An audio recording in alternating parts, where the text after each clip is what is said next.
కొత్త జీవి ఊపిరి పోసుకోవాలంటే పురుషుడి వీర్యకణాలు స్త్రీల అండంతో కలవాలి. జీవనశైలి లోపాల వల్ల వీర్యకణాల సంఖ్య, నాణ్యతపై చెడు ప్రభావం పడుతున్నది. గర్భధారణకు గండాలు ఎదురవుతున్నాయి. కాబట్టి బిడ్డను కనాలనుకునే దంపతులు వీర్యకణాలపై ప్రతికూల ప్రభావం చూపే అంశాల పట్ల అవగాహన పెంచుకోవాలి. పండంటి శిశువుకు జన్మనిచ్చే అవకాశాలు మరింత మెరుగుపరుచుకోవాలి. సిగరెట్లు, ఇతర పొగాకు ఉత్పత్తుల్లో 2000 రకాల రసాయనాలు ఉంటాయి. వాటిలో మరీ హానికరమైనది నికోటిన్.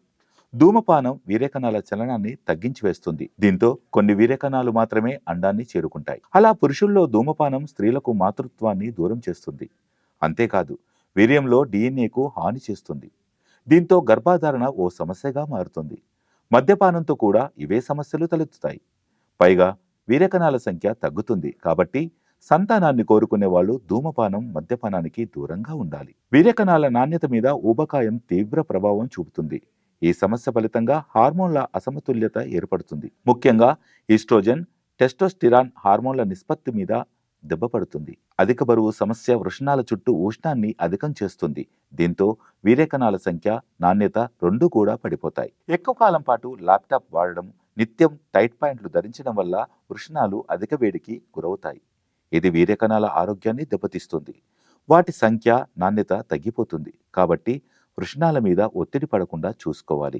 వీర్యకణాల ఆరోగ్యం మీద ఆహారం ప్రత్యక్ష ప్రభావం చూపుతుంది. ట్రాన్స్ప్లాంట్లు, అధికంగా ఉన్న రుచులు, ప్యాకేజ్డ్ రెడీ టు ఈట్ చిరుతిళ్ళు వీర్యకణాల నాణ్యతను తగ్గిస్తాయి. చక్కెర అధికంగా ఉండే కార్బోనేటెడ్ పానీయాలు తాగకపోవడం మంచిది. తాజా పండ్లు, కూరగాయలు, ముతక ధాన్యాలతో కూడిన సమతుల ఆహారం తప్పక తీసుకోవాలి. ప్రాస్టెడ్ తిళ్ళు, వేపుళ్ళు సాధ్యమైనంత వరకు తగ్గించుకోవాలి.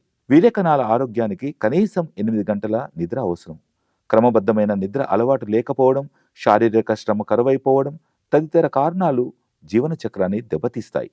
వీర్యకణాల చలనశీతల నాణ్యత పెరగడానికి కనీసం 7 నుంచి 8 గంటల నిద్ర తప్పనిసరి అని వైద్యులు చెబుతున్నారు.